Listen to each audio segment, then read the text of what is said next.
નગરપાલિકા દ્વારા સ્થાનિકો રજૂઆત હતી, ઘણા સમયથી મને ફોન આવતા હતા અને જે રજૂઆત કરવા માટે અમે મુખ્ય અધિકારી સાહેબ અને આજની તારીખમાં 12:30ના સમયે આરાગરે અમે રજૂઆત કરવા માટે ગયા. તમામ વિસ્તારના સલાહ વિસ્તારના રજૂઆત છે.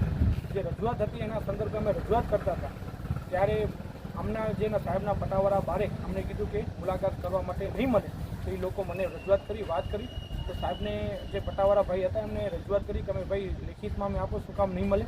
તો સાહેબે અંદર બોલાવ્યો. અંદર બોલાવતા સમયે સાહેબ દ્વારા જે અમે એક ગુનેગાર હોઈએ એવી રીતે અમારા સાથે વર્તન કરવામાં આવ્યું કે જે સાહેબે એમ કીધું કે ભાઈ ત્યારે તાત્કાલિક ફોન લગાડી પોલીસ સ્ટેશનમાં કે જ્યાં પણ લગાડ્યો કે ભાઈ આવી રીતે આ લોકો છે વારંવાર હેરાન કરે છે, રજૂઆત લઈને આવે છે, એના ઉપર મને કાર્યવાહી કરવી છે.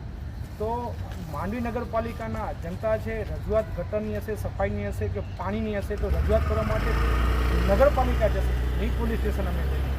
આની રજૂઆત માટે જો મુખ્ય અધિકારી સાહેબ જે જવાબદાર વ્યક્તિ છે એમને રજૂઆત કરવા માટે જો આવી રીતે ધમકી આપવામાં આવતી હોય તો યોગ્ય નથી. અને આજે અમે અહીંયા સ્થાનિક માંડવી પોલીસ સ્ટેશનમાં ફરિયાદ પણ નોંધાવેલી છે. અને તમે સૌ આ બધા સાહેબની ચેમ્બરમાં હાજર હતા અને તમે પોતે અમને પણ પૂછી શકો છો કે શું હકીકત હતી ને શું હતો બિહેવ.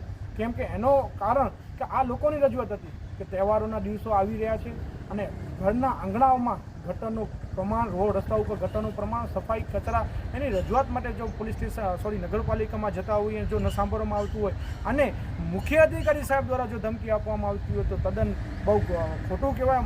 ઘણું દુઃખ છે, માંડીને પ્રજા માટે દુઃખની વાત કહેવાય કે હવે મુખ્ય અધિકારીઓ સાહેબ પણ હવે એવા પોલીસની પણ ધમકીઓ આપતા હોય છે. અને તે સમયે પોલીસને ફોન પણ લગાવેલ છે અને તે આખો સીસી કેમેરા ફૂટેજમાં આખો વિસ્તારમાં તે સ્તર ઉપર હતો. અમે પોલીસ સ્ટેશનને જાણ પણ કરી છે, તે સાહેબ પણ વાત થઈ અને અત્યારે અમે પોલીસ સ્ટેશનમાં FIR મતલબ કે દર્જ કરાવી છે મુખ્ય અધિકારી સાહેબ સામે.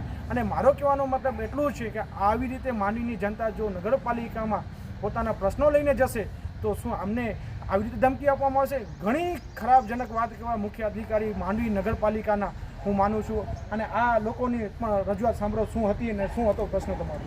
ભાઈ અમારે તો એવું છે કે કેટલા વર્ષોથી ગટરોનો પ્રશ્ન અમારો ચાલુ જ છે. કાંઈ પાણી નિકાસ ક્યાંય છે નહીં.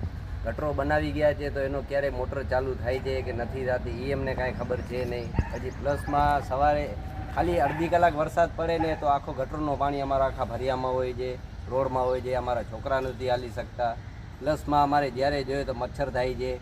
ગંદકી એટલે 24 કલાક ગંદકી જ હોય છે. અમે પોતે અમારી રીતે નિકાસ કરીએ છીએ, પણ કોઈ નગરપાલિકા અથવા કોઈ પણ એવો કોઈ કાર્યકર્તા હોય, ભાજપનો હોય કે નગરપાલિકાનો કોઈ પણ હોય, એ કોઈ કામ કરવા અમારે અહીંયા આવતા છે નહીં. અમે પછી કહીને અરજી અમારી રીતે કે જઈએ છીએ ને પછી નથી થતું તો અમે આસિફભાઈને જાણ કરીએ છીએ, એ અમારા ભેગા આવે છે. અને જે એનો નિકાસનો અમને દર ફેરે એમ કહે છે આજે થઈ જશે, કાલે થશે, પણ થતું નથી. એટલા માટે આજે અમે ડાયરેક્ટ પોતે ગયા હતા અંદર જવામાં પછી પૂછ્યો હતો કે અમને તમારા ઉપર કાર્યવાહી કરશું, પોલીસની ધમકી આપી. એટલે અમે ડાયરેક્ટ પોલીસ ચોકી આવ્યા છીએ અને રિપોર્ટ અત્યારે લખાવ્યા છે. કહેવાનો મતલબ એટલું જ છે કે બધા પુરાવા સહિત આ અરજદારો છે પોતાની સમસ્યા લઈને માંડવી નગરપાલિકાને લગતા પ્રશ્નો હોય એને લેવા માટે ઉहाँ જવાનું હોય.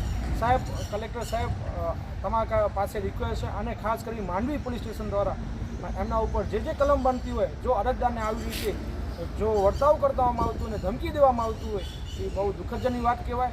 લોકો માંડવી હિતના પ્રશ્નો લઈને જશે અને જવાબદાર વ્યક્તિઓ કરવું પડશે. અને આવી રીતે કોઈ પણ ધાક ધમકી કોઈ દેશે સહન કરવામાં નહીં આવે. તમારા કારણે જેટલું પણ પ્રયત્ન બને એટલી અમને ધમકી આપો, અમે અમારા બંધારણમાં રહી અને તમારા ઉપર પણ કાર્યવાહી કરશું. હું આસિફ સુમરા, માંડવી કચ્છ.